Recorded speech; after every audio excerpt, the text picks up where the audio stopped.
share my screen. So let's see. Share the screen. Okay, so now you should be able to see my screen. Is that right? Can you all see that? Let me know. Can you see my screen now?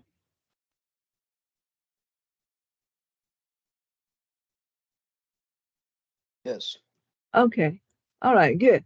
So this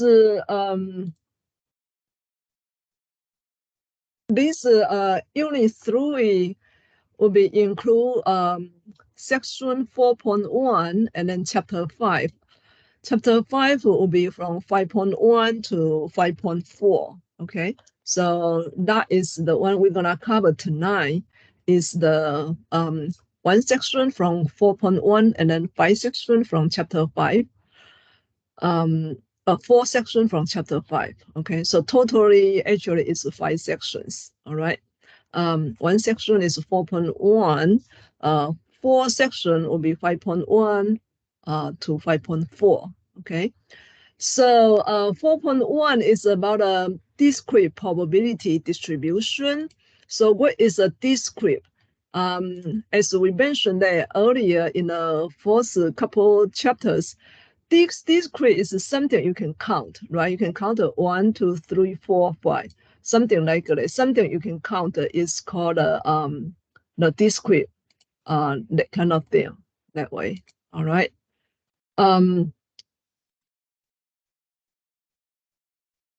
So that is the probability we're gonna talk about. Let's see, I meet some people in the class.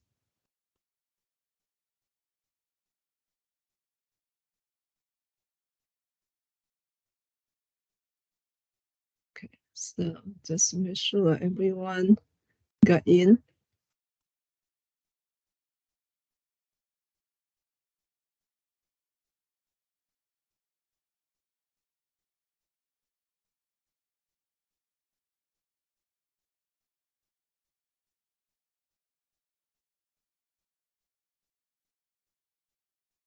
Okay, so discrete probability distribution, that means we need to be able to look at what is a discrete random variable and what is a continuous random variables. So 4.1 is about a discrete random variable or the discrete probability distribution. And then chapter 5, we're going to talk about the continuous probability, that kind of thing. All right. Just let me make sure everyone got in.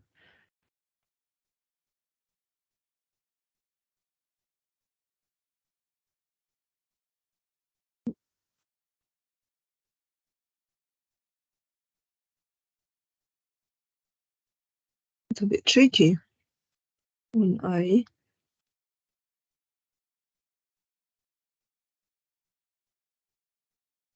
okay, here you go. All right, so that is we still need to be able to find a mean variance standard deviation for the discrete probability distribution, and then find the expected value for the discrete probability distribution. So that is the objective for this section. All right. So when we have a random variable, we have a discrete random variable. We also have a continuous variable, right? So the discrete variable is something, you know, in a number line is just 1, 2, or 0. Okay, so that is either 0 or 1 or 2. So that is the discrete. Okay, and what is a continuous? Continuous between 0 and 1, and then that is the whole interval. So that is something like that. So it can be 0.002, can be 0.99, right? It's between 0 and 1. So you can have as many decimal points as possible. So that is called continuous. And I can add as many decimal points in here as possible, right? So that is still between 0 to 1. So that is called continuous, okay? That is continuous. And then this one is discrete, okay? You either 0 or 1 or 2. That's it. All right, so that is just a point on the number line. The continuous is an interval, okay, between 0 and 1. And how many numbers between 0 and 1? There's a lot, okay? You can have an infinite number between 0 and 1 because I can have a 0.001, I can have a 0.5, or I can have a 0.99, right? And I can add a number here again and again. So those are the continuous number in here, okay? All right, so the discrete number is, something we can count, right? Count a 0, 1, 2, 3, 4, 5, something like that you can count, all right? Continuous variable is kind of, in an interval is, you can have as many decimal points as possible as long as you have a device to measure it, okay? All right, so this section we're gonna talk is the discrete variable, all right? And if we did, okay, so discrete probability is always between 0 and 1, okay? We don't want the probability to be negative. So we say if the probability equal to 0, that means it's impossible, right? This is impossible to happen. If we have a probability equal to 1, so this is for sure, okay? It's gonna happen in here. So that is this one. And the sum of all the probability in one table add up together must be equal to 1. Okay, so that is a probability distribution. If it's not equal to 1, that means the table is not a probability distribution. So it can be if you have only 0.9 or if you have a 1.2, not exactly equal to 1. That means that is not a probability distribution. Okay, so those are a little bit concept which we need to know that first. All right, so if we let x be the random variable with a possible outcome, you have from x1, x2, all the way to xn, right? And we're gonna make a frequency distribution for each possible outcome. And then we're gonna find a sum for the frequency. That means we're gonna be able to find a probability at the very end, that kind of thing, okay? So look at this example in here. We can construct and graphing a discrete probability distribution, okay? So we have a score x, so how do I do the probability distribution? I have x right here, right? And then my frequency, y will be my frequency, right? So now we have a 1, we have a 2, 3, 4, 5, something like that, right? And then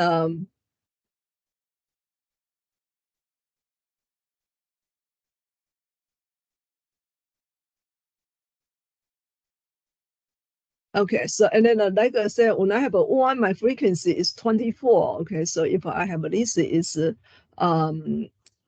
10, and then this is 20, and then this is 30 in here, for example, right? So when I have a frequency, when my score equal to 1, my frequency is 24, so that would be somewhere right here. All right, so that's my frequency, okay?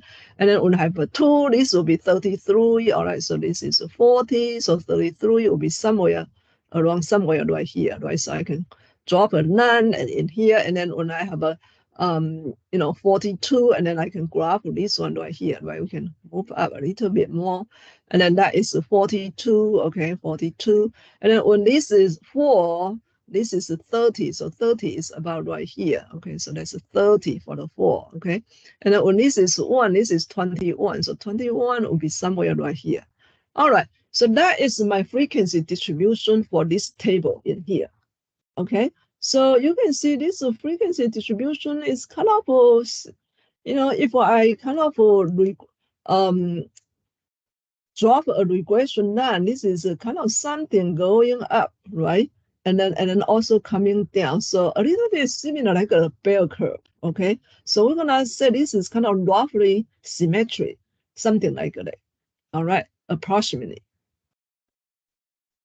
Okay, so if you use the histogram, okay, so histogram is the bar graph without a gap, right? So this is the histogram. All right, so you can see the similar one in here. All right, so and then you calculate the probability. So how do you calculate this probability in here? Well, this probability is kind of like the percentage, right? So if I have this table and what is my probability? Well, you can copy this table in here, okay? And then we can make a little bit frequency calculation, okay? Uh,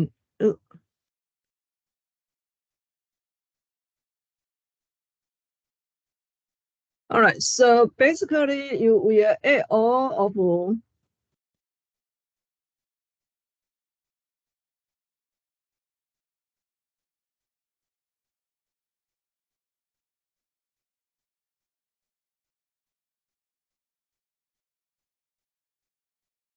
okay, so you have this frequency. You're gonna add a sum. The big sigma is the sum, right? So my sum here is 150. Okay, so this is my probability or my percentage, basically. All right, so this is my percentage in here.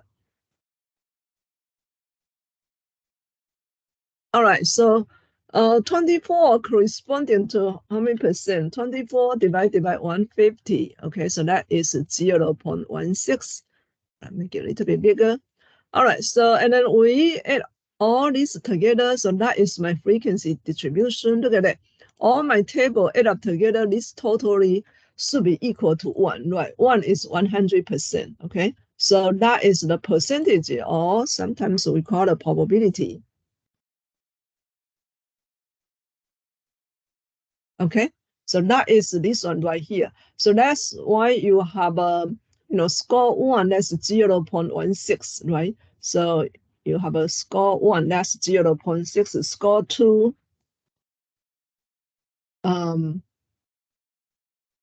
okay, so you have a score 1 is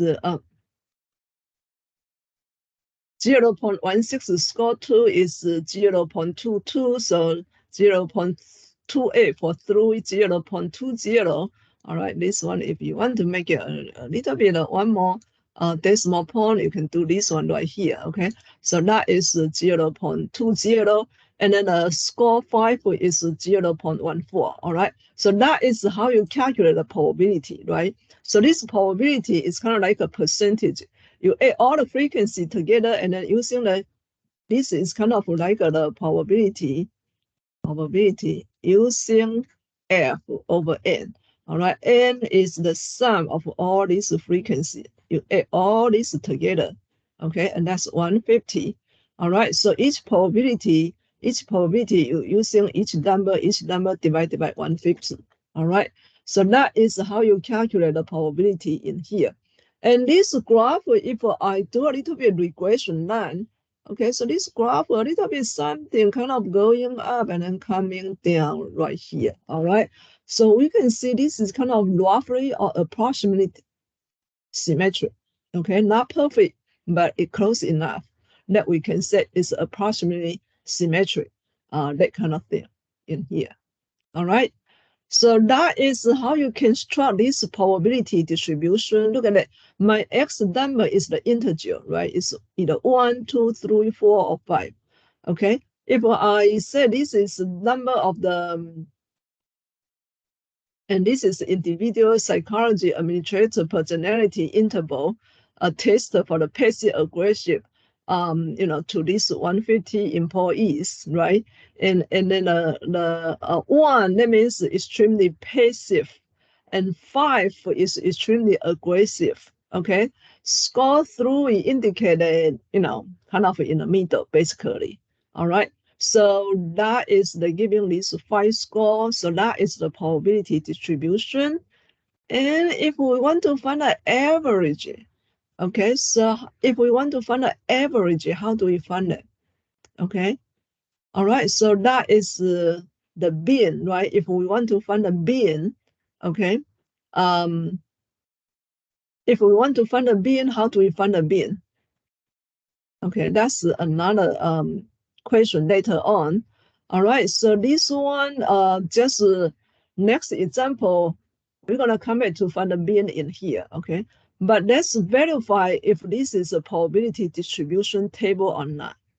So number of the day of run, you have a 0 run, 1 day, 2 days, 3 days.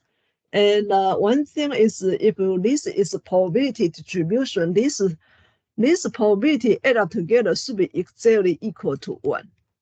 Okay, cannot be less than 1 or greater than 1. So if I make this paste in here, all right, so let's see if I paste this whole thing in here, do I add up together equal to 1? So let's sum this one to see what happens. Oh, that's exactly equal to 1, right? So that means this will be a probability distribution, right? Because my P is greater than equal to 0, less than equal to 1. All right, that means they are all positive, okay? No one is greater than 1, no one is less than 0. So that's condition number 1. Condition number 2, my sum of the P is exactly equal to 1. We just checked it earlier, all right? So that means this is a probability distribution table. Okay, let's look at this one right here. Is this a probability distribution table? Well, we have an X value is from 5 to 8, all right? And then each probability is all positive and less than 1, right? But you're gonna need to go to add all these probability together to see if it's equal to 1. Okay, all right, so if I go to add these together, let's see. I have a 1.07, and that is the issue. Okay, if you have a 1.07, that means this one, the sum, we satisfy the false condition. This one satisfied. The second condition is not satisfied. This is not equal to 1. This is equal to 1.07. We just calculate. So that means no, this is not a probability distribution because it didn't satisfy the second condition. All right, any questions so far? Okay, let's look at this one right here. Is this a probability distribution? Well, if you look at this table, look at it. My P should be greater than or equal to 0 and less than or equal to 1. So that's the condition 1, right? Condition number 2, the sum has to be equal to 1. Okay, so if you look at this one, you have a negative 1 right here. This didn't satisfy the false condition already, so I don't really have to check the second one because this condition, this false condition is not met. So no, this is not a probability distribution. All right, so those are the basic things. Sometimes it might just test you this kind of simple concept. Okay, next thing here is we want to talk the mean, as I mentioned earlier. For that table, how do we find the mean? Okay, we have a 1 is very passive, 5 is very aggressive for those 150 people. And what is the average score? Okay, so mu is the mean. All right, so this mean for the discrete probability is you have to use x times, so this one sigma is the addition, right? This is addition. Addition is lower level than the multiplication. So you're gonna have to multiply x times p of x. You have to multiply each x times p of x first. All right, and then that's the first one is the multiplication. Okay, the second one here is the addition. All right, remember the PEMDAS, PEMDAS. All right, sometimes if you have a parenthesis, you have to go first, right? Exponent also higher order, go to the next, to the parenthesis. And then that's the multiplication, division, addition, subtraction. Addition, subtraction is lower level than the multiplication and division. All right, so sometimes the people this call, please excuse my dear Aunt Shara, right? Please, so that is, you know,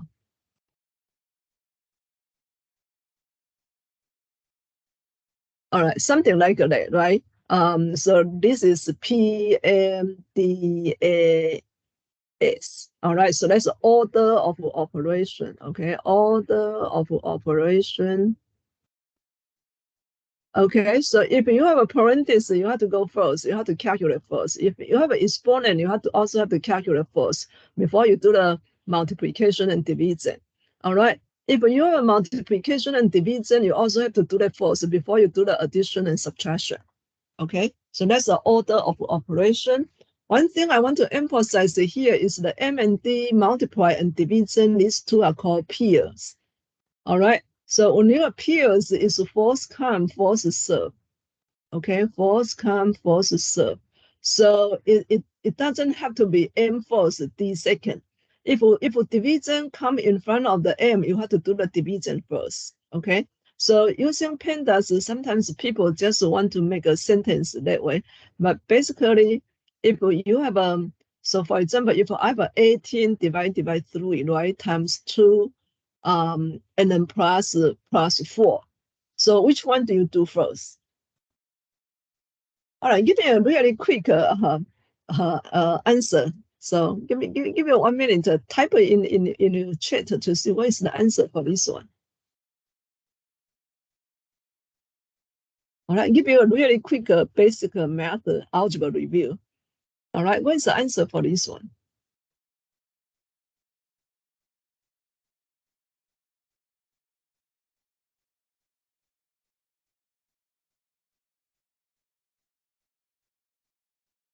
Okay, let's see. Do we have an answer here? Okay, 16. Anyone else?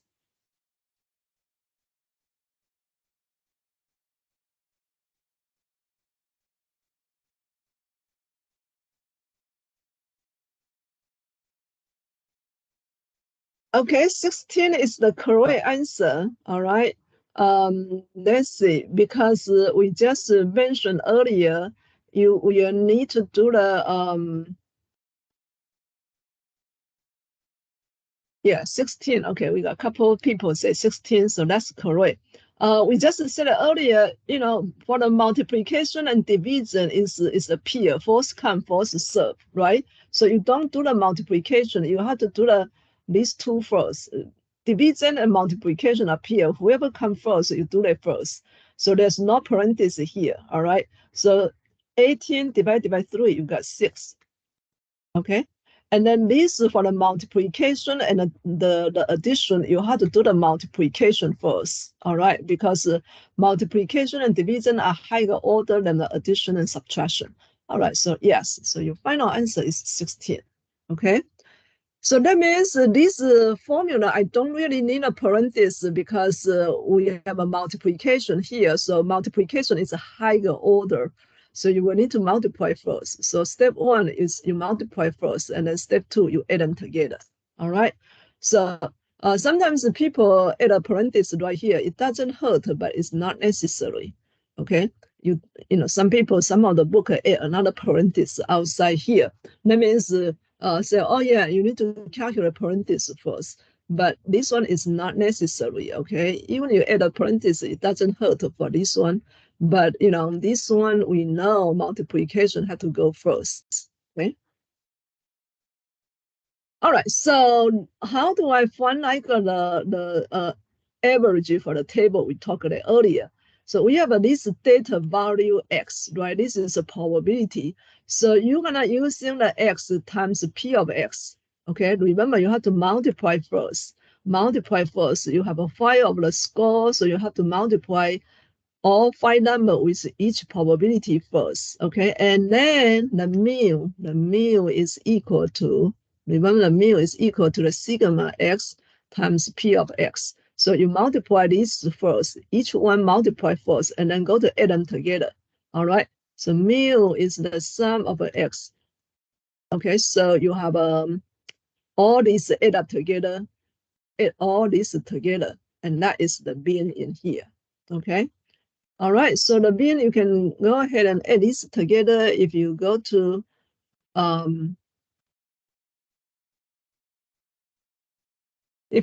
add all of this together, this is about 2.94.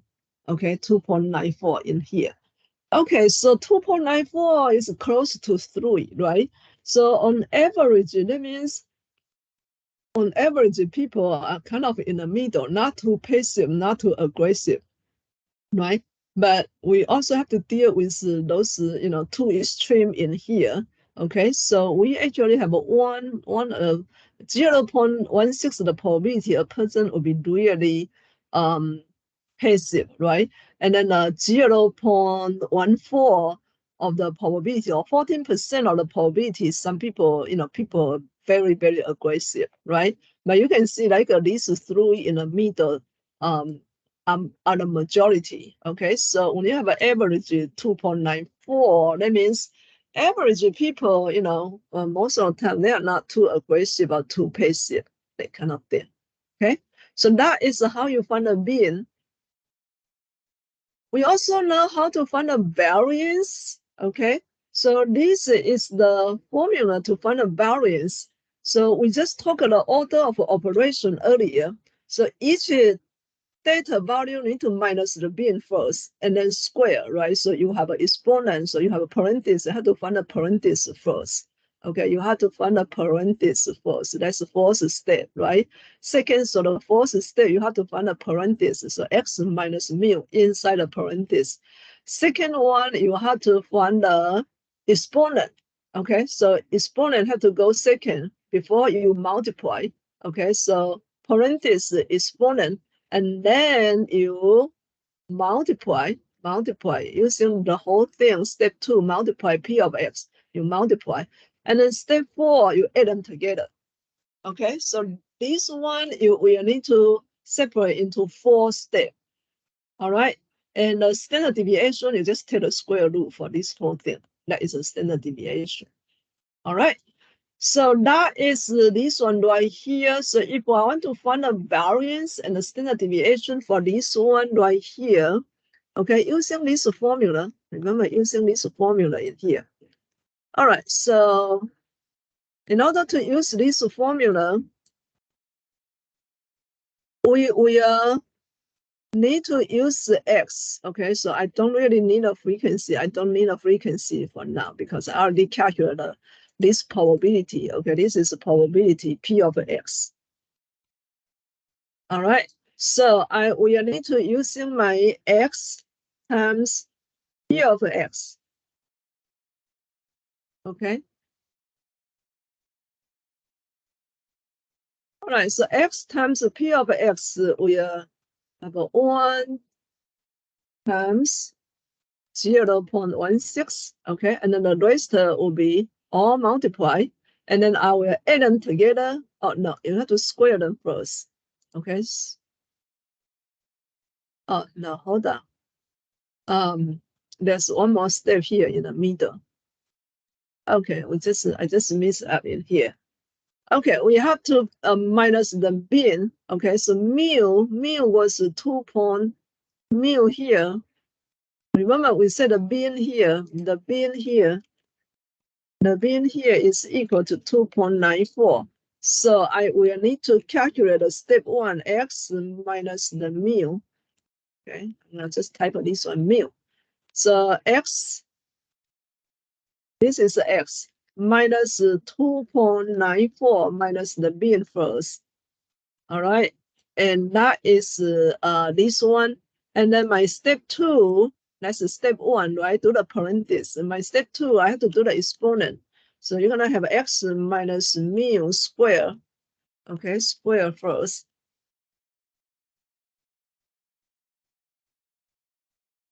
All right, so each one, if you square, you're gonna become positive.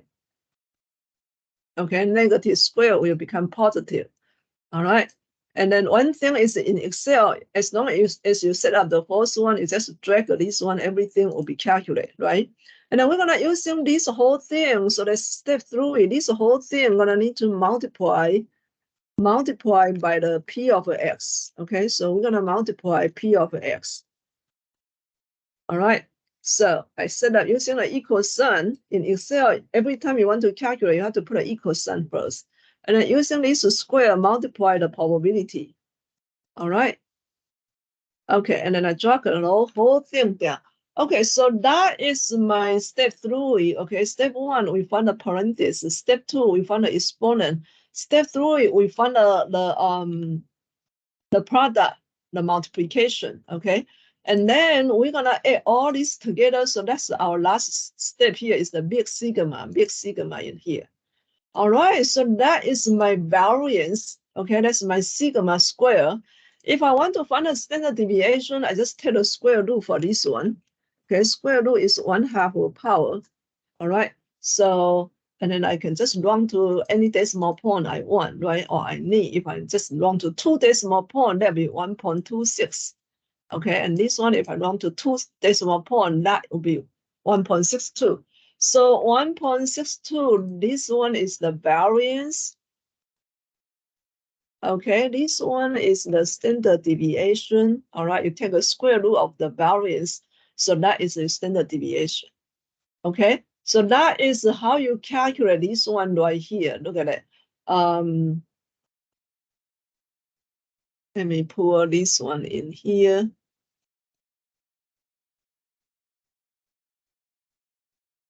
Okay, so you have this x minus mu, and then it didn't show the rest of them. You have to have a square first, and then times p of x, right? And that is 1.61 whatever that. Okay, so if we round to 4 decimal point, exactly the same, right? 1.6164, that's 4 decimal point. This one, if I round to 1 decimal point, we got the same answer. All right, so I round to 1 decimal point, I got 1.3. Okay, so that is the most data value default from the mean by no more than 1.3. So that's the standard deviation. Okay, so that is how you calculate the variance and the standard deviation for this called a discrete probability. Discrete probability, the one we just talked in here.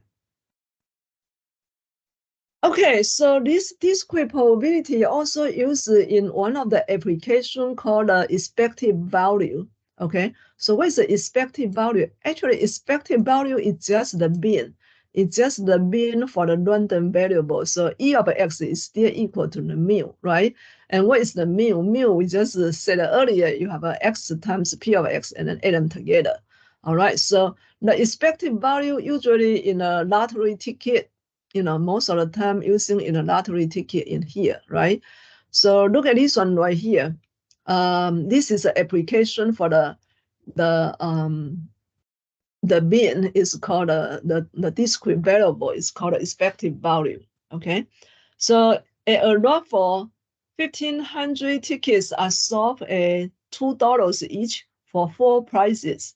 Okay, the first prize you got 500. Second prize, you got 250. Third prize, 150. And fourth prize, 75. So if you buy one ticket, what is the expected value? And how do you explain this expected value?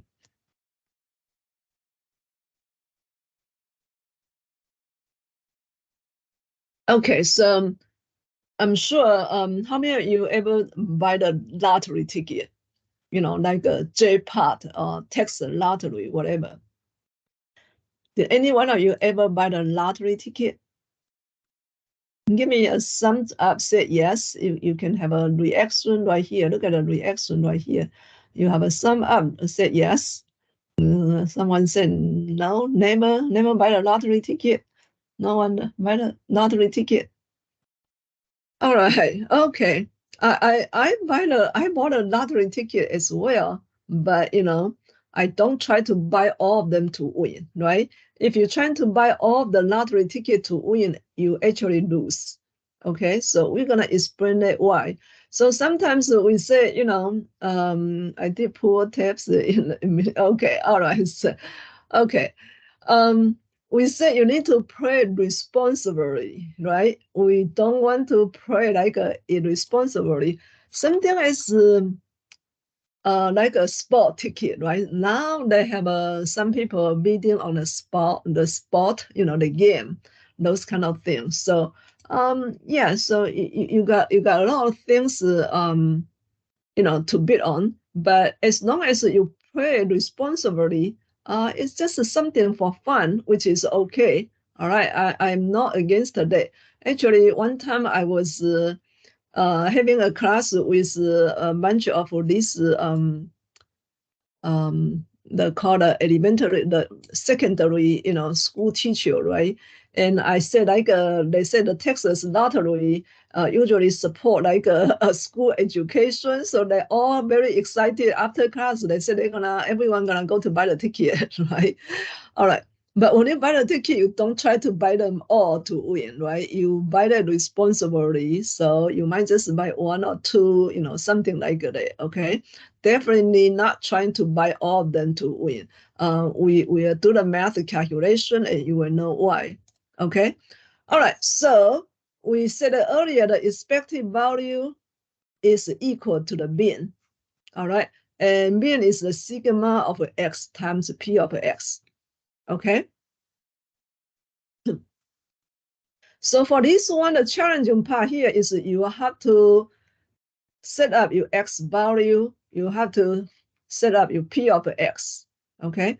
So how do you set up your x value? Okay. So we have a price. Okay. So we have a price.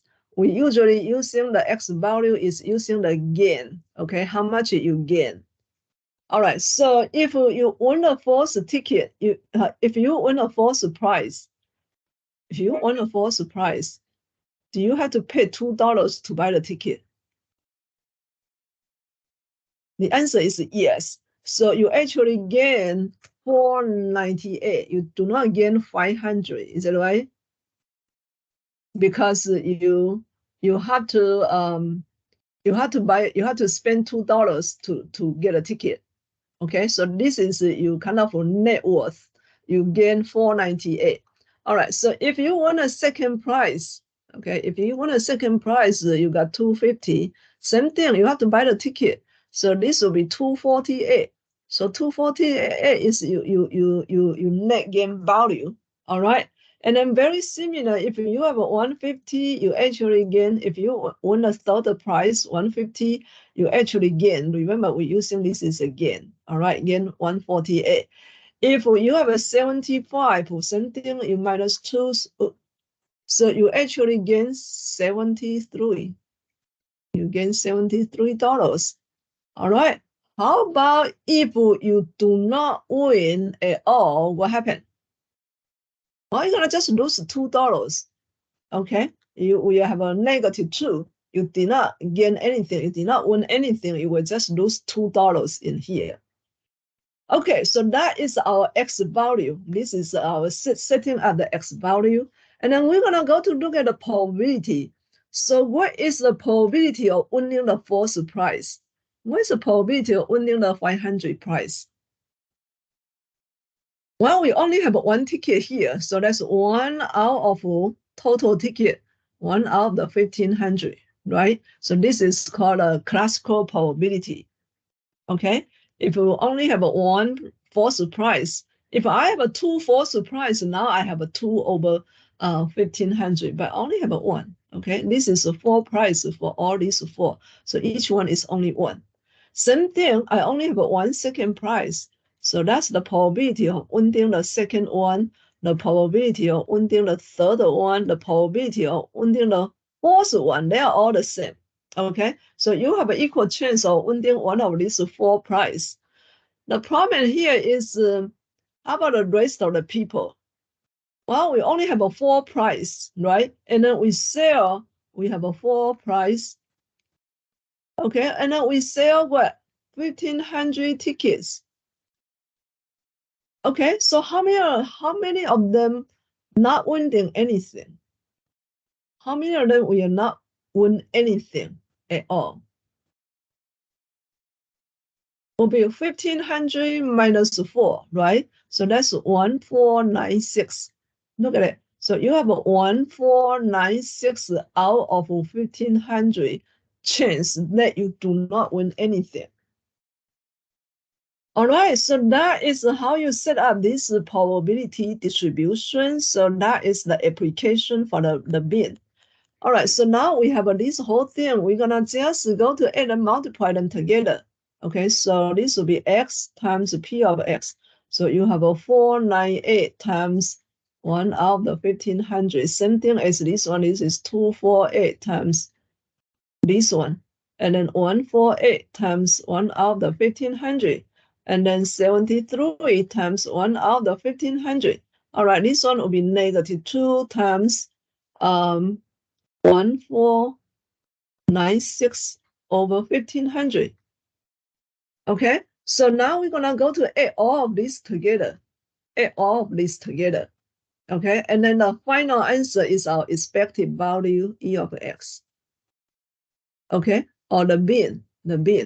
Okay, so the bin here, basically, I have a same denominator. Look at it, I have a 1500 as my denominator. So I have a 498 times 1. 498 times 1 is still 498, right? And then 248 times 1 is still 248. Okay, and then 148. And then plus 73. This one is negative, so you have to minus 2 times this one. 2 times 1496, and that's a big number. Okay, so you're gonna add all of this together and then divide by 1 by 0, 0. All right, so guess what? What is the final answer? Let me go ahead, just let me find the final answer from here. It will be a little bit quicker. Okay, so this final answer here is negative 1.35. Look at it. So this is the gain value for the x. This is each one the probability, right? So you're using each one times the x value times the probability. And then this is negative 2 times the probability. So you have a negative 1.35. Negative 1.35. So what does negative 1.35 mean? That means every time you buy a ticket, I usually tell people, so this is kind of like a donation, right? If you think every time you buy a $2 ticket, you're gonna lose $1 and 35 cents. It doesn't feel that good, right? That you lose. But I just tell people that you donate, right? Usually when you buy the lottery, you kind of contribute to something. Okay, so you donate like a dollar, $1.35 to the whatever the organization, whoever hosted the ticket that way. All right. So that's why you don't want to buy all the ticket in order to win, because if you buy all the ticket in order to win, you actually donate the most, right? So that is this one right here. So expected value is negative 1.35. All right, every $2 you purchase, you donate $1.35. So that means this organization, they only use 65 cents, right? They only use 65 cents to make up all this price in here. All right, so now you know how the organization making money that way, right? Same thing as lottery ticket, okay?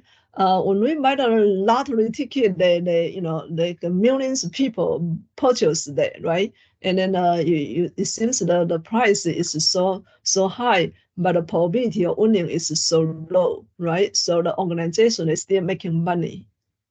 All right.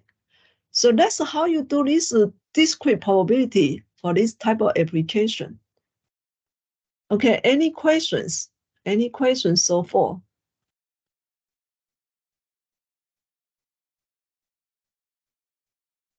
Okay, so we kind of spent quite a bit in this section. So that's section 4.1. The good news is for this chapter, we only require this section. Okay, we only require this section in here.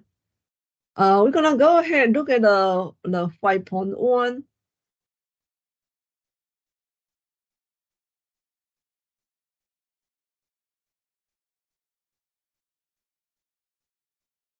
Okay, 5.1 is a normal probability distribution, and this one will be introduced the continuous variable. The 4.1 is the 4.1 there was the discrete variable, and 5.1 is the continuous variable. Okay, normal probability distribution, and this one is our major chapter for unit 3. All right. So we still need to be able to find a probability, finding the mean, and then finding the central limit theorem. Okay. So introduce the normal distribution and the standard deviation, standard normal distribution, and of course we will talk about mean and standard deviation as well. Okay. So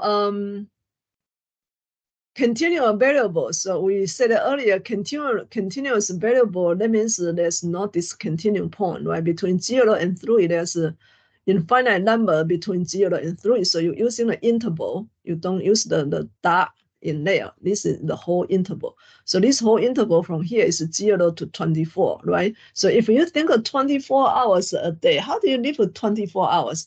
Well, you live every minute, every second, right? So that's how you spend your 24 hours. You cannot just say, "Hey, I'm going to live on the just 1 o'clock," and you know what does that mean?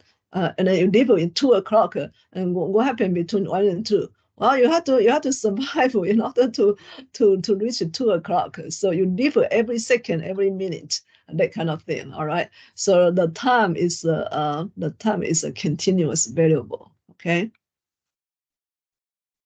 All right, we use this one called the normal, the bear curve. All right, so it looks like a bear. Okay, so if everything looks like a bear, this will be called normal. Will be called a normal curve, or sometimes we just call it a bear curve. Okay, so remember this bear curve will never touch the x-axis. So if you draw for this kind of a bear curve, that is wrong. This is not a bear curve because the bear curve will never touch. This can go on and on indefinitely. All right, this can go into the both sides indefinitely. It just never cross the x-axis. Okay, so that is called a normal curve. All right, so the bell curve characteristic here is since it's symmetry, so you mean median mode, triple M actually is all in the middle. Okay, so they are all in the middle, and then the bell shape is symmetry. All right, so that means this depth is equal to the right. Okay, the total area under this bell curve is 1 or 100%. Okay, 100% and 1 is the same thing. All right. So that is this one. Total area under the normal curve is equal to 1. This normal curve will never touch the x-axis. All right. And you can extend the further and further down. Okay. So we're going to make a friend with this bell curve because we're going to use it a lot for the chapter and the next chapter. Okay. So remember the empirical rule. The empirical rule, we always talk about 1, 2, 3 standard deviation, right? If we have a mu plus minus 1 standard deviation, that's 68%. Mu plus minus 2 standard deviation is 95%. Plus minus 3 standard deviation, that's 99.7%. So those are the empirical rule. Okay, so this is called an inflection point. So what does the inflection point mean? That means this bell curve, this is a concave down, right? This is kind of concave down. And after this point, actually is kind of facing up. It's decreasing, but this is facing up. So that's called the inflection point in here. This is kind of facing down, and then after this point, this is facing up. This is concave up. All right. So that is called an inflection point. Happen in 1 standard deviation in here. Okay. This bell curve is also called a probability density function. Okay. This function we don't have to use the calculator to graph them. We just need to be able to draw by hand. Okay. There's a complicated computer model equation for that. But we just need to know this bell curve only affected by 2 things. One is the mean, one is the standard deviation. Okay, so if the mean and the standard deviation are the same, the 2 bell curves we are exactly the same. All right, we are exactly the same. But if you look at these 2 bell curves, these 2 look pretty much the same shape, right? The same shape, that means they have the same spread. Their standard deviation is the same. but they are resided in different x value. Look at it. This one, the bin in here, bin is always in the middle because it's bell curve. So bin is in the middle. This bin here is 3.5. This bin here is 1.5. Look at it. So it kind of will have a different bin in this one, even they look pretty much similar. All right, this one you also have a bin is 3.5, but you can tell this bell curve is kind of widely spread out. Okay, so this is have a higher standard deviation. So the higher the standard deviation is, the wider spread is going to be. All right, so that is the different type of the bell curve. Okay, so which one has a greater bin? Well, the bin here, look at it, the bin here is this one. The bin for the B here is 12, right? And the bin for the A here is 15. Okay, so apparently A has the greater bin in here. But on the other hand, B gonna have a bigger standard deviation because B spread it out much bigger. Okay, B is spread out much bigger. So B gonna have a bigger standard deviation. Okay, so since this we talk about continuous data, so variables, so sometimes our data number might not be exactly 1 or 2 or 3 standard deviation away. So if it's not exactly 1, 2, or 3, what do? We're using the G-score, okay? We calculate the G-score, and then we're gonna be able to read the table to see how many percent is there, or what's the probability is there. All right, so the G-score is using the data value minus the mean divided by the standard deviation. I think we should calculate this one a little bit earlier. Yes, that kind of thing. All right, so where's the standard one? Where's the standard normal distribution? Standard normal distribution here is mean is always 0. Mu here is 0. Okay, and the standard deviation will be 1. So that is a standard one. Okay, so if we change all the data value into the standard one, we will be able to read the table. Okay, all right, so the table is using the G-score. Okay, so the probability of the standard normal distribution is you can convert this whole thing into called the G-score. Okay, the G-score here, the G-score in the middle, G-score in the middle is 0. Going to the right, G-score will be positive. Going to the left, G-score will be negative. All right. So so that means we will learn how to read the G-score table. Okay. Since this area is 1 or 100%, and the bell curve is symmetric, right? So the left side and the right side will be equal. Each side will be 0.5. Okay. All right, so this one is reading the table. How do we read a G-score 1.15? What is a G-score? So that means we need to learn how to read a table from this chapter. Okay, and the table actually is very straightforward.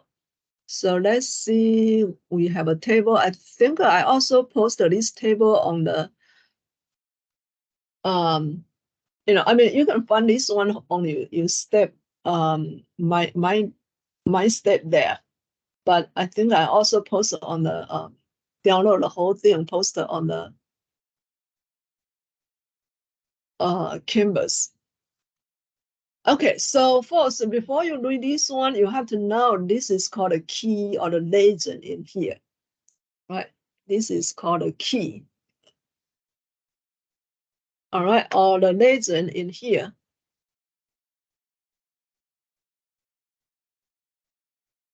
This don't let me write.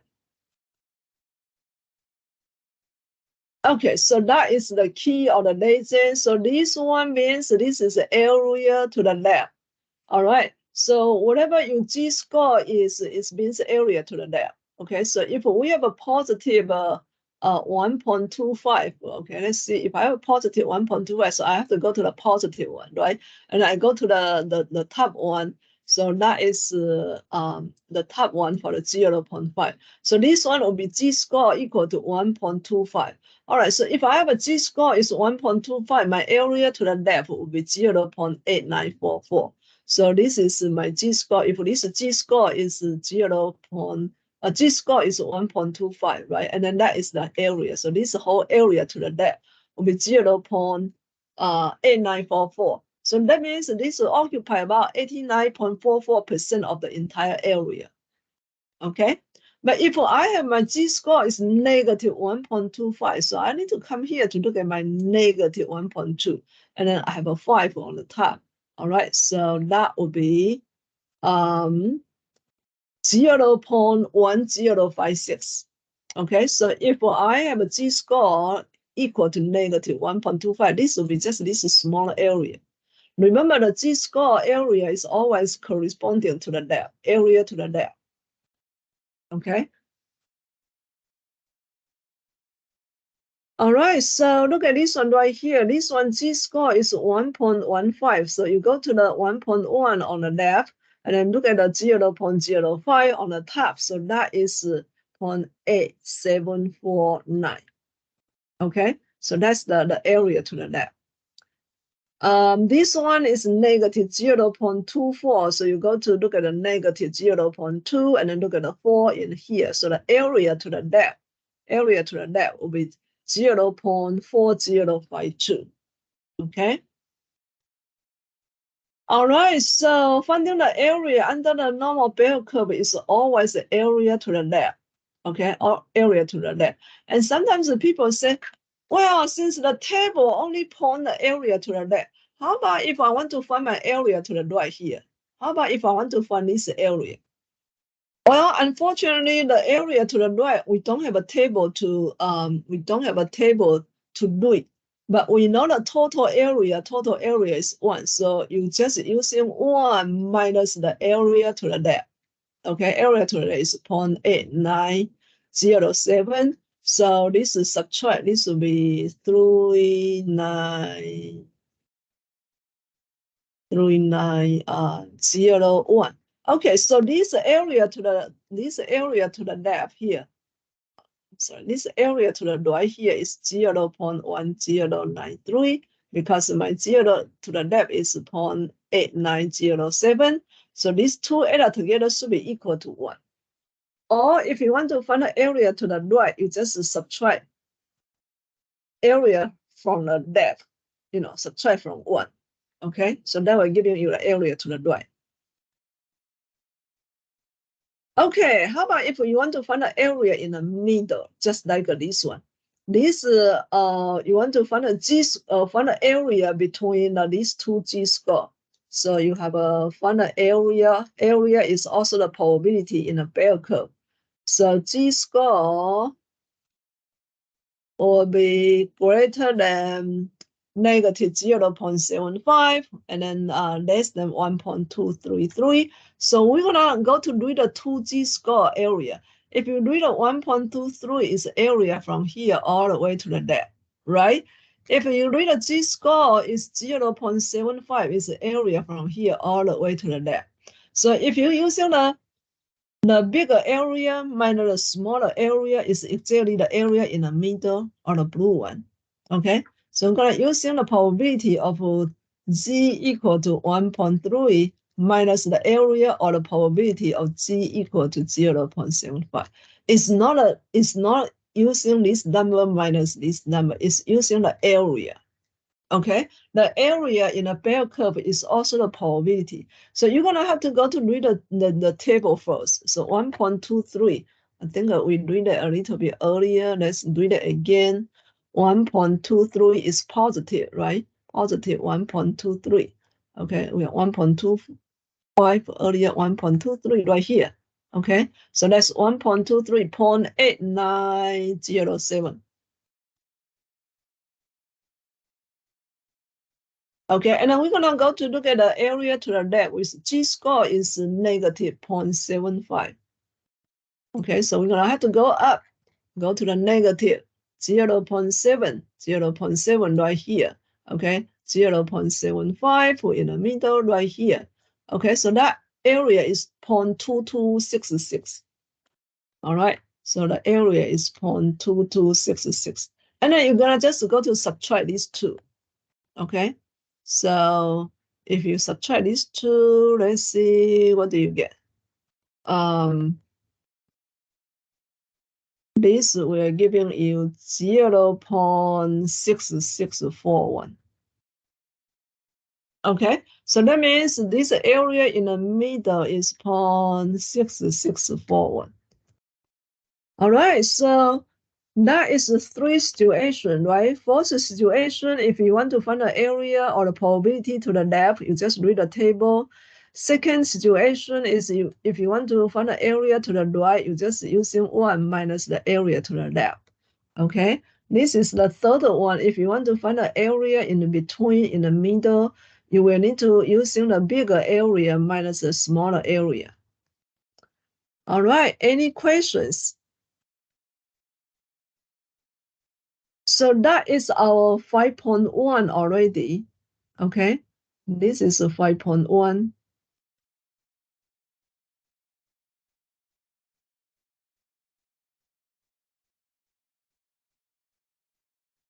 All right, I want to go ahead, as we said earlier, we're gonna introduce all the 5.1 to 5.4. Okay, so 5.2 is finding the probability. All right, so how do we find the probability for the normal distributed variable using the table and using the technology? All right, so this chapter actually, when people talk finding the probability in this chapter, actually is very straightforward, right? Every time you need to find a probability, guess what? You want to find a probability, you will need to go to know the G-score. Okay, so first you have to have a G-score. Second, read the table. All right, read the table, and that's how you find a probability. So this chapter, finding probability, is very, very straightforward. Okay, you just need a little bit calculation and then read the table, and then you got a probability right away. All right. So look at this one right here. If this is a random variable, x is normally distributed. You want to find a probability that x will fall in a given interval by calculating the area under the normal curve for the interval. Okay, so you want to find a probability for x is less than 600. All right, this is area to the left. Okay, area to the left. All right, this whole area to the left. Okay, so I know the mu, I know the sigma, I know the data value is 600. So I will need to calculate my G-score. G-score is x minus mu over sigma. So my data value is 600 minus my mean, 500. Okay, my standard deviation is 100. So if you go to subtract that one, is 100 over 100. So G-score is equal to 1. 1 you can also write down as 1.00, because when you go to read the table, it has 2 decimal points. Okay, so let's see. 1.00 is positive. Okay, so I have a 1.0 right here, and then look at that. This is 0, 0. So 1.00 is this one. It's 0.8413. So probability of x less than 600 is equal to the probability of G-score less than 1.00. Okay, I convert the x value into G-score. So this value here, we just read it earlier. All right, 1.00, so it's 0.8413.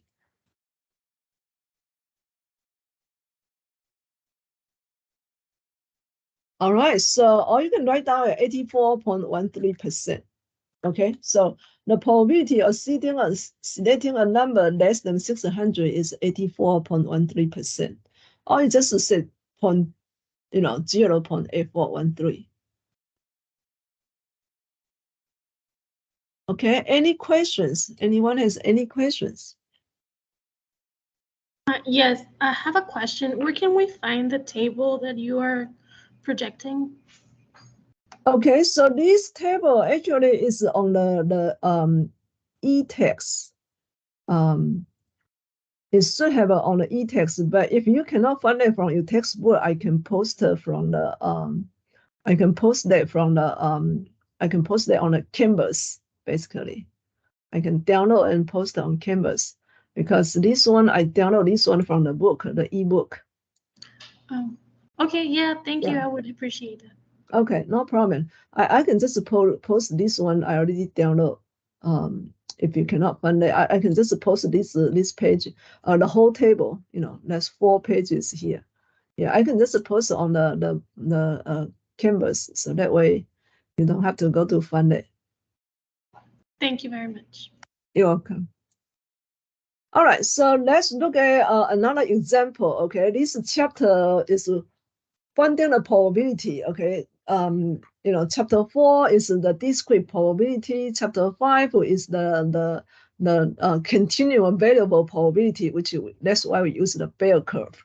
All right, so bell curve is very straightforward, in my opinion. All right, so if you want to find the probability, step 1 you have to find the what z-score. Step 2 you have to read the what table, and then step 3 you got a probability.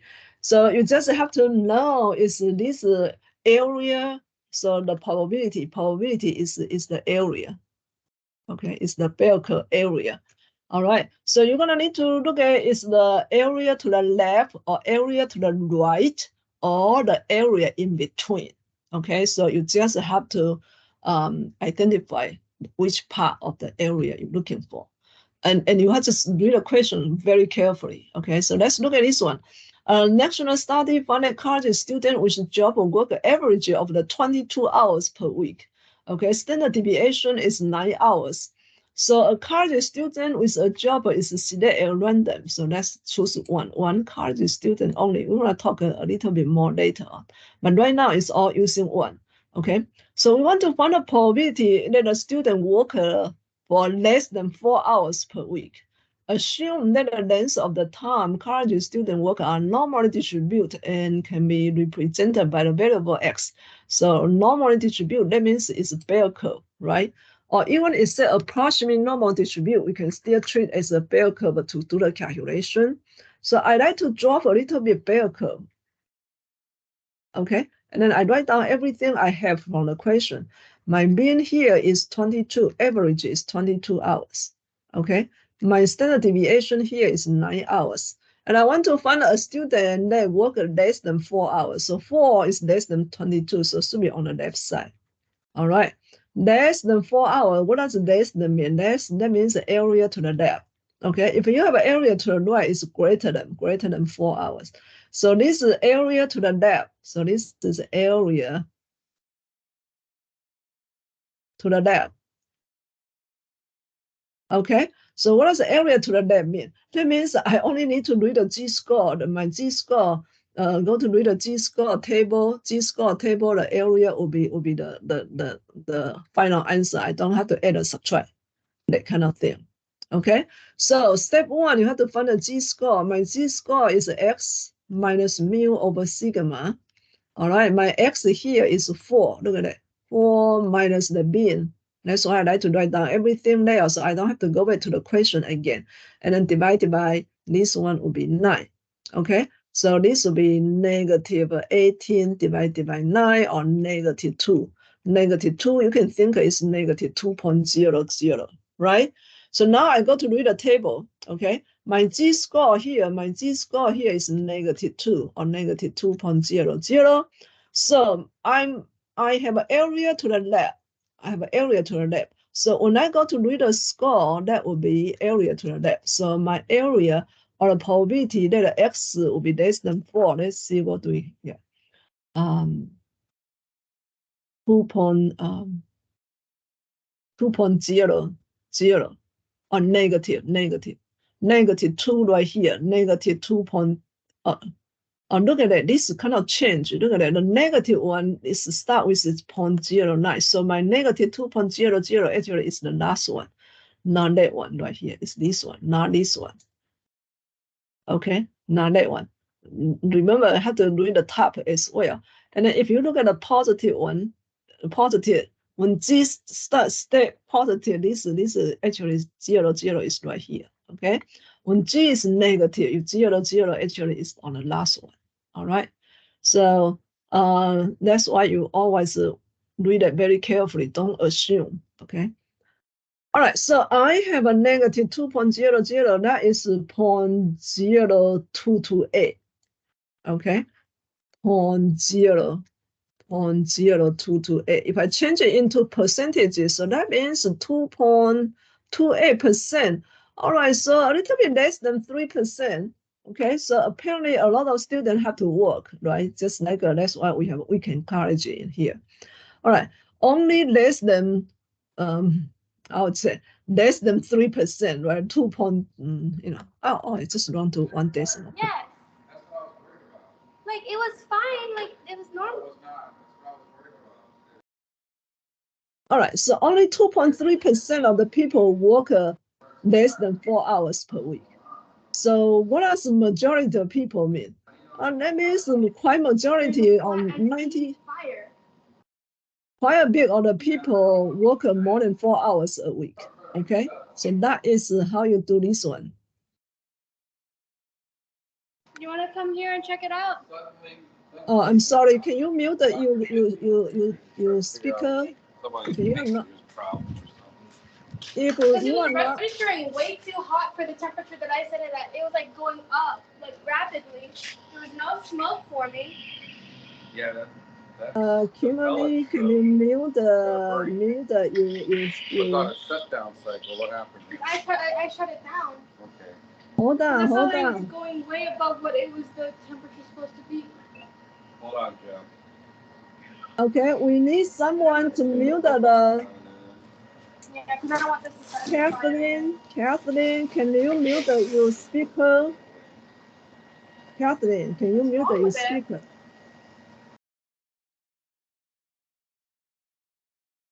Yeah, because we cannot. I just muted her, Professor. There was a way to do so. Oh, okay, good. Thank you. You're welcome. Yeah. All right. Because we have so many, we cannot. I got too many screens right here in here. So thank you. Yeah. So that is this one right here. So we need to identify which area we're looking for. So if you have a less than is area to the left. And then if you have a more than, okay. So what does more than mean? More than is greater than, right? So greater than will be area to the right. Okay. So if this is 4, this is more than 4 will be area to the right. Okay. So that should be really easy to identify that way. But if you have a less than is area to the left. All right. So that is how you calculate this kind of probability. So in my opinion, as long as you identify the area correctly, this probability should be pretty straightforward. Okay. So that is our 5.1. And of course, you need to know how to read the table. Okay. Any questions about this section for now?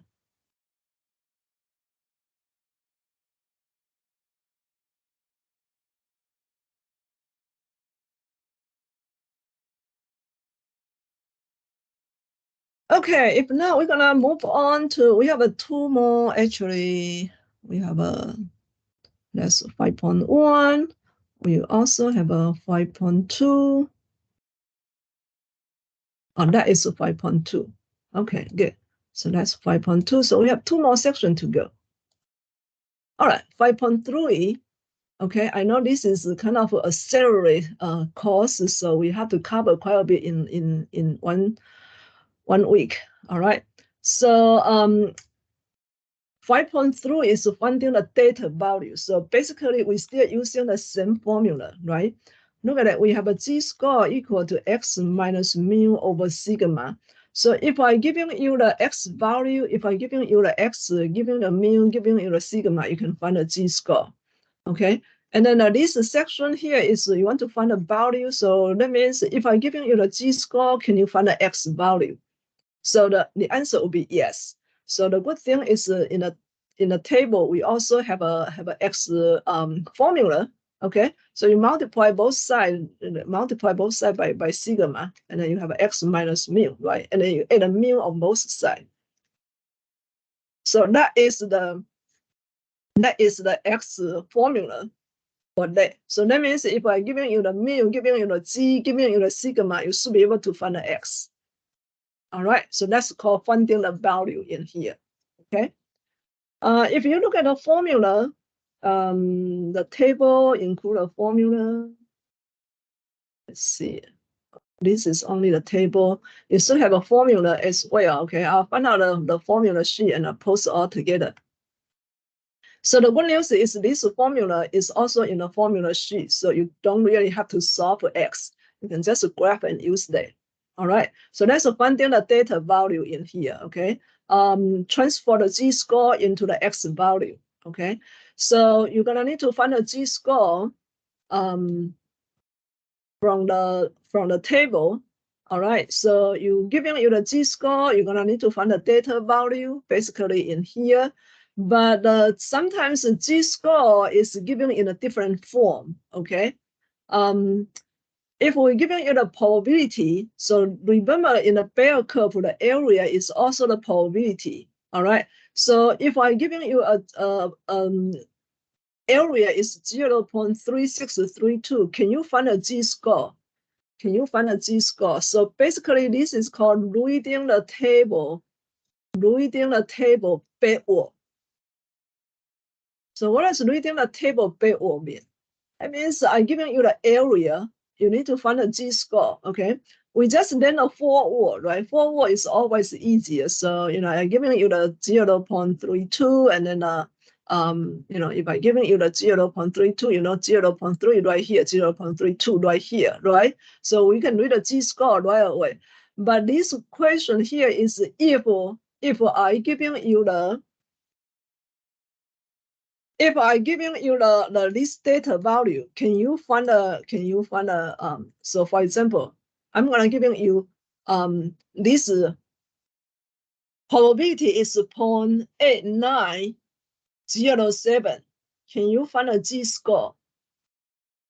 Oh, the answer is yes, right? If I'm giving you this one right here, now the z-score, you can go to find, oh yeah, this is 1.2, and then that's 3, so that's 1.23. Okay, so a little bit backward reading in here. Okay, so sometimes reading backward will be a little bit challenging. So sometimes I also like to use a calculator. All right, that's 0.3632. So that's 0.3632. So if I go here, so where's my 0.3632? Well, look at this one right here. It's too small, right? And then this one is too big. So 3632 should be somewhere right here in the middle. So I go to find 3632 right here. Look at that, right here. Okay. All right, so you can just kind of eyebrows in here.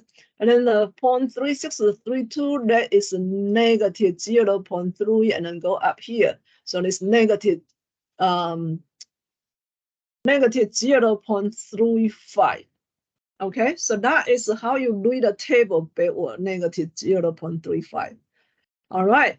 Sometimes you don't find the exact value on the table, and that is a little bit challenging in here.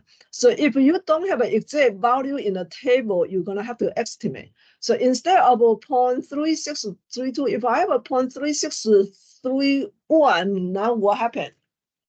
Now I go to look at this one right here. Oh, this is too small, right? And then this is too big. So now what do I do in here? 0.3631. So you're gonna go to look at 0.3631. Actually, it's very close to this number. So you're gonna go to look at one is less, one is bigger, and then trying to see which one is closer. And then you use this one. So this z-score will be estimated into 0.35 as well. Okay, if you don't find the exact answer. And sometimes they can be a little bit challenging because, that's why I like to use the calculator to find the Z-score backward because it's much easier, okay? All right, look at this one right here. I want to find a Z-score. They have a 10.75% of distribution to the right. So 10.75, that means this percent is divided by 100, right? Divided by 100, so that means you have to move to the left for 2 digits, moving to the left for 2 digit decimal point. So that's the area is 0.1075. But remember, my Z-score is always the area to the left. So I will need to go to find my area to the left first before I can go to the table to find this Z-score. Okay, so remember the total area is 1. So I am going to using 1 minus this 1. So that's 5, that's 2, 9. So, all right, so that is 9.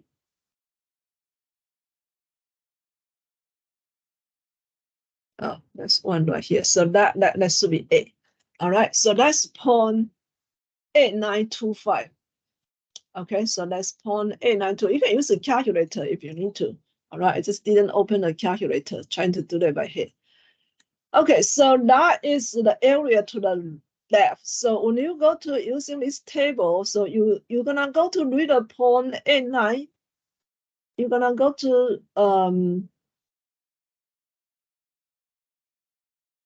okay, you're gonna 0.8925. So you're gonna go to find a 0.8925. Okay, so 8925. 8925. So you can see 8925 somewhere like 8925 right here. All right, so that's 8925. So that's 1.24, 1.24 right here. Okay, so that is 1.24. That is your Z-score. All right. Okay, let me show you how to use the calculator to find a Z-score backward, because sometimes if you don't find the exact answer, you don't have an exact value, it's very hard to find. So if I go to second bar, which is the distribution, okay, and I am going to using a normal PDF, okay. Now this second bars is the distribution using the inverse norm. Yeah, inverse norm, because we want to find a Z-score. So find a Z-score, you can using the inverse norm. All right, inverse norm, and I hit enter, and you just input the area. Okay, so my area here is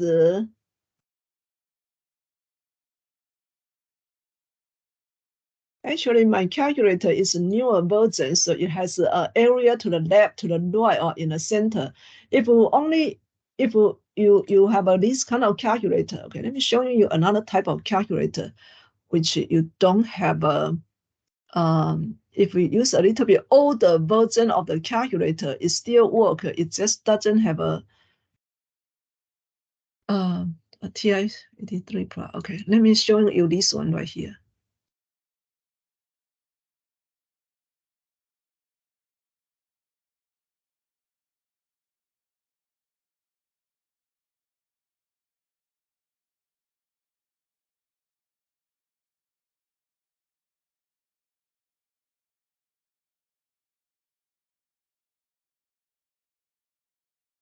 Okay, I'm trying to find some of them.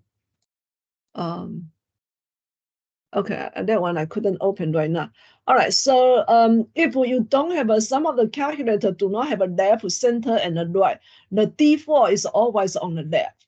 Okay, the default is always on the left. So that's why you always have to, if you don't have a calculator, if you have a little bit older version of the TI-84, it doesn't have a left, center, and a right. So you always have to calculate the area to the left. Okay, because that's the default.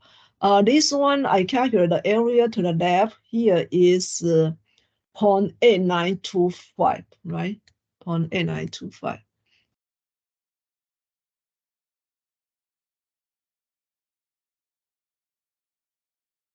Okay, and the default is to the left. And then we want to put this into standard G-score. So, the standard normal distribution. So you just paste there. Okay, and then hit enter. So you run to 2 decimal point. This calculator giving you a lot of decimal point, but we just run to 2 decimal point, match the table. So that would be 1.24. Okay, and then look at this one right here. Since I have since my calculator is a little bit newer version, so I have an area. If I using this one, using this bell curve, this is the area to the right? 1075. So I can also using point I can also using point 1075. And I just need to point out, say this is the area to the right, okay? And I don't have to calculate area to the left. And this we are giving you the same answer. Look at it. These two answers are exactly the same, right? So I have this inverse norm, which is finding the G-score. So I have this point 8925. This is the area to the left. All right, but since I have a newer version of the calculator, so I can have just type of area to the right. So I have this one right here. Okay, so that's a good thing with this newer version is you can point out area in the center or in the left or in the right, that kind of thing. Okay, if you don't show this one right here, the default is always area to the left. Okay, so you have to make sure you have a area to the left before you find the G-score. All right, the same thing as reading the table. If you want to read the table, you also have to calculate the area to the left.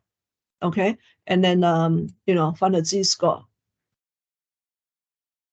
All right, so look at this one right here. If you have a 5 percentile, okay, so what does a 5 percentile mean? 5 percentile, that means it's area to the left, okay? 5 percentile, area to the left, 5%. All right, so sometimes people in the homework did not know how to calculate 5 percentile. This is a 5 percentile. Okay, 5 percentile is the area to the left. So that is 5 divided by 100. So you move 2 decimal point from here. Okay, so that's 0.05. So if you go to use this one, 0.05 area to the left, right? And then this one, since if you go to read a table, it's very hard to read a table because G-score gonna be exactly in the middle. So look at it. I have a 0.05. So where's 0.05? Well, 0.05 somewhere right here, right? Look at this one. This one is too small. And then look at this one right here. Right, I'm going to delete all this so you don't get distracted. Okay, so look at this one right here. My area is 0.05, and I cannot have a number exactly in the middle, say 0.050, right? 0.05. So this number 0.05 is exactly in the middle of these two numbers. Okay, so that means you cannot either choose this one or choose this one. So now there's no one is closer. So what do? Now you have to use the negative 1.65 plus negative 1.64 divided by 2. So you have to do the average for these 2 points. Okay, that's how you come out with negative 1.645. Because you have to take a negative 1.64 plus negative 1.65 and then divide it by 2. Okay, that will give you negative 1.645.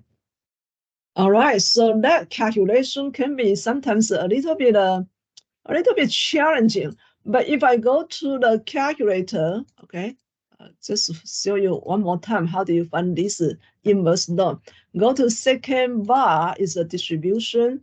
Number 3, inverse norm, that's inverse, that's finding the G-score, okay? And then I have an area is 0.05, and that's area to the left, that's right, okay? And then I hit enter. Look at it. If I run to 3 decimal point, okay, so negative 1.645, this will run up, right? Exactly the same.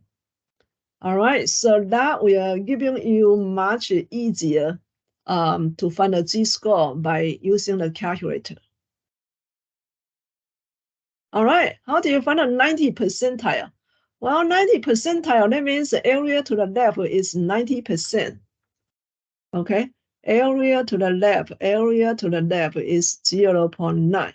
All right, you can you can add 3 more 0, that's fine. So that's 90 percentile. But if you go to read a table, it didn't have a 0.900. The closest number here is 0.8997. Okay, let's look at the 0.9. Look at it.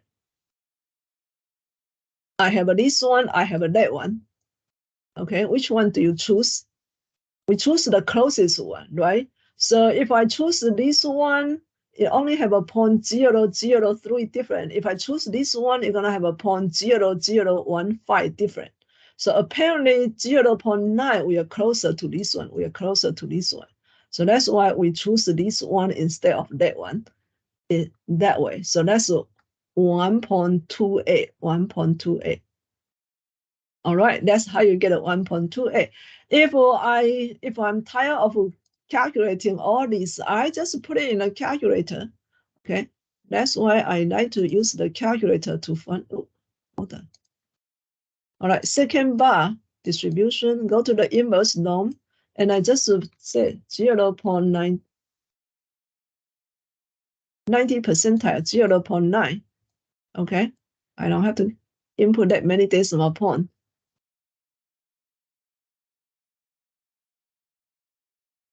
Okay, so I run to 2 decimal point. So I run to 2 decimal point is 1.28, right? So this calculator Z-score actually is more accurate because in a table we cannot show that many decimal point. All right, so we usually just only run to 2 decimal point for the calculation. Okay, so what do we do with all this calculation? Look at it. This one, you want to find look at this one right here. Finding a specific data value for a given probability, okay? So that is kind of a little bit like an application. All right, the score for the California PISA office standard and trending test are normally distributed. So that means that's a bell curve, right? With the mean is 50, standard deviation is 10. And agency, we only hire applicants with the score in the top 10%. All right, only hire the top 10%. Now you need to know what the top 10% mean. Top 10% is the highest 10% is the area to the right. Okay, so that's the top 10%. Top 10%. If we set the bottom 10%, lower 10% will be area to the right. Okay, that's the bottom 10%. That's the area to the left. All right. Since this one is set the top 10%, so must be area to the right. Okay. What's the lowest score? What is the lowest score that you can earn and still be eligible to be hired by the agency? So apparently this want to find a data value. And the data value is mu plus z times sigma. Okay. And then we have the mu, the mean here is 50. Okay. Z-score, I do not know, but I do have a standard deviation is 10. So that means that as long as I can find a Z-score, I will be able to calculate this data value, the lowest test score. Okay, so Z-score connect with the percentage of the probability. So I have a top 10%.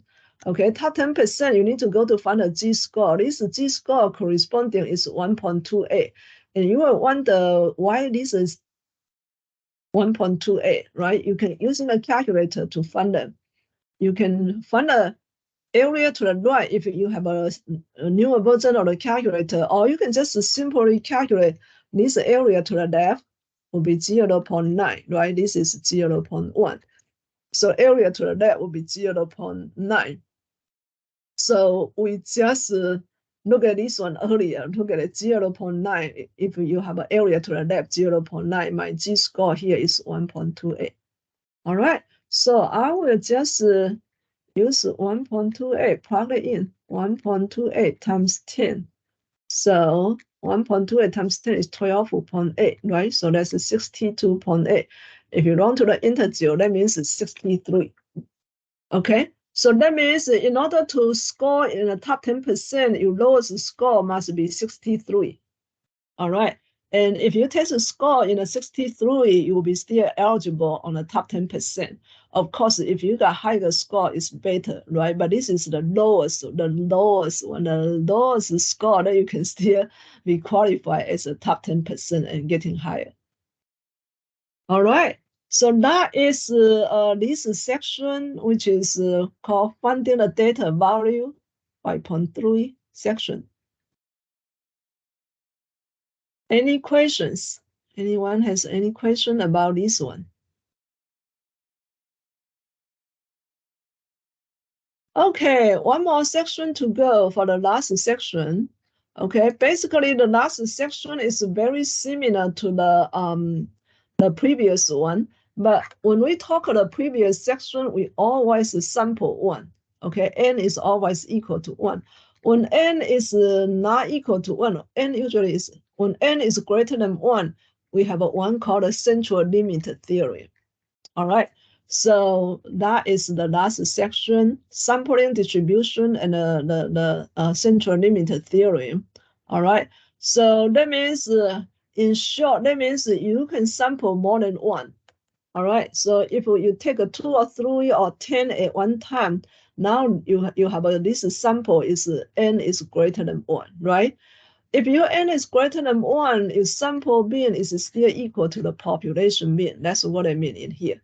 Sigma of the x bar, okay, so if, like I said, if my n equal to 4, okay, so I take a 4 as a sample every time I take a 4.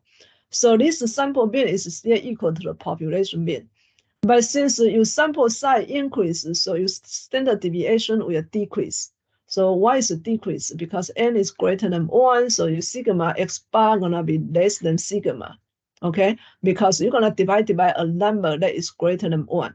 So this one is called the standard error of the mean, okay? The sigma of the x bar is called the standard error of the mean in here.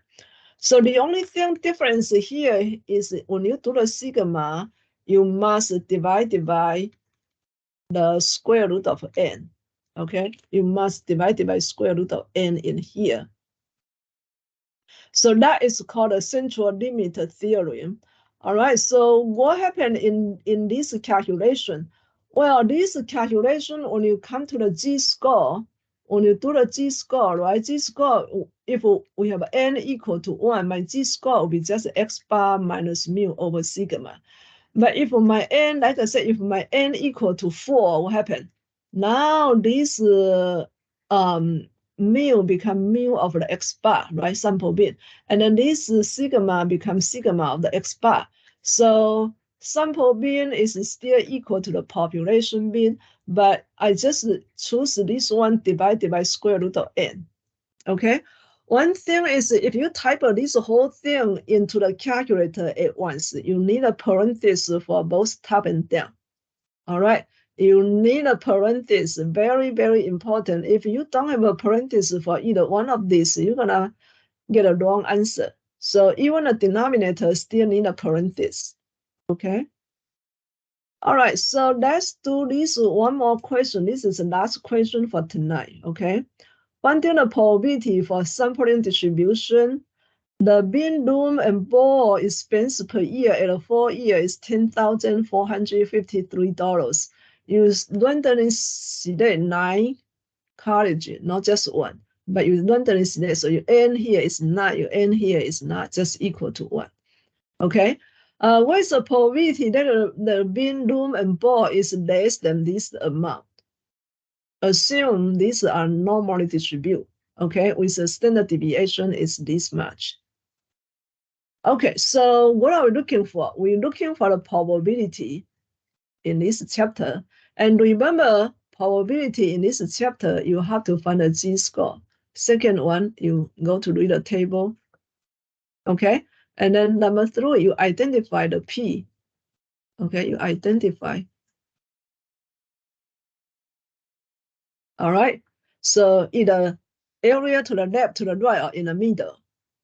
Okay, so this one is a dash them. Dash them will be area to the left. Area to the left. Dash them. Think a dash them is left. All right. So if I draw a little bit of bell curve. Okay, if I draw a little bit bell curve, my mean here, my mu here, I like to write down everything so I don't have to go back, right? My mu here is 10, 4, 5, 3. My standard deviation here is 1650. This time I need to write down n. N is 9 because n is not 1. Okay, and then my data value is 10750. So a little bit greater than this one, so must be on the right. 10750. Okay, we want to say, what is the probability that you randomly select 9 and the room and ball will be less than. So less than is area to the left. All right. So basically, I got everything ready. I am going to find my z-score. Okay, I'm going to find my z-score will be x minus mu over sigma divided by square root of n. Remember, when n equal to 1, square root of 1 is 1, right? So you have a sigma divided by square root of n, it's just n is 1, so this is still equal to sigma. So that's why when n equal to 1, we don't have to write down square root of n. All right, but now n is not equal to 1, so you must write down in here.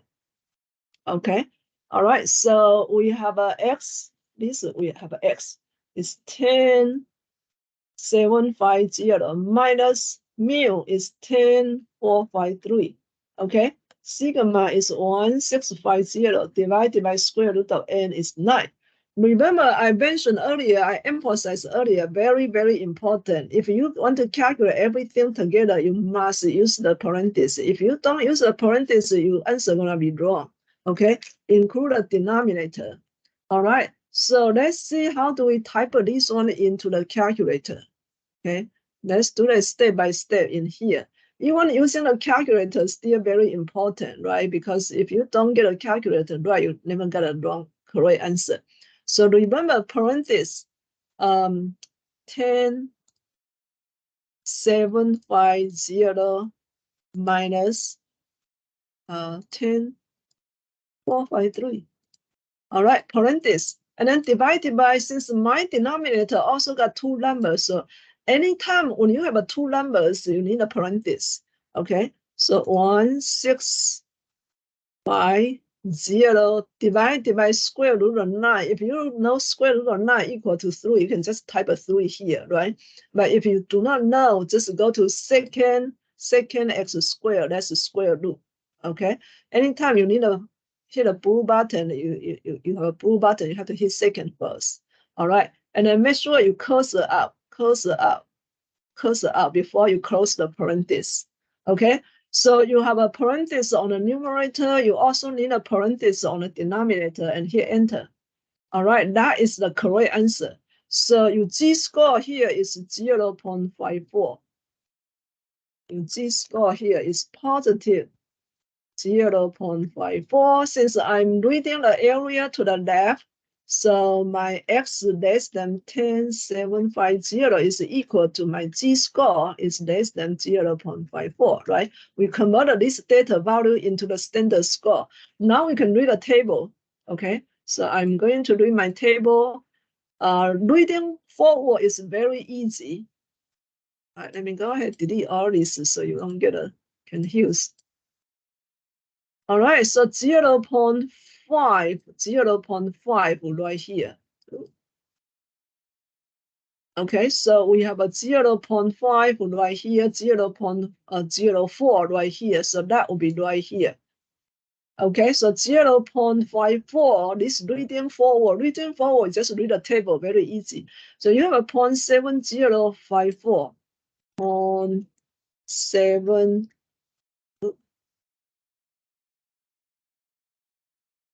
0.7054, or if you convert it into percentage, right? So that would be 70.5% of the change. So if you randomly select 9 4-year colleges, the lumen ball less than 10,750 will be 70.54% of the chance. Okay, I'm gonna use the same question, but if I change n equal to 1, if I change n equal to 1, everything else is the same. What happened? Well, my z-score will be just x minus mu over sigma, right? If my n equal to 1 in here, okay? So this will be 1650.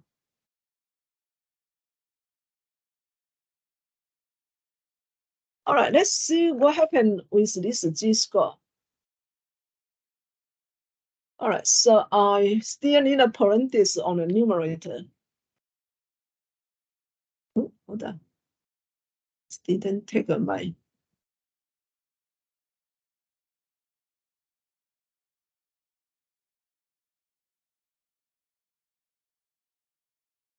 Okay, divided by 1650. I don't need a parenthesis for the denominator because it's only one number. I need a parenthesis is when it has two numbers. Okay, so my z-score here is become 0.18. All right, my z-score is 0.18. All right, let's see what is the probability. Let's see if the probability for z is less than 0.18. Okay, so 0.18, 0.1 right here, right? 0.18 will be right here, 0.5714. Or 57.4% of the chance. So you can tell from this one right here, if you randomly just select one 4-year colleges, the probability will be less than $10,750 will be 57.14% of the chance. All right. So, but if you randomly select 9 colleges at a time, your probability basically increase in here. All right, so this one, I just want to let you compare when n equal to 1 and n is greater than 1. How did it affect the outcome in here? Okay, so that is pretty much this chapter. We just finished. This is 5.4, the entire chapter. All right, any questions?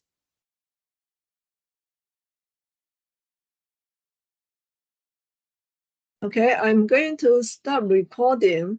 So if you have any question, you can still ask.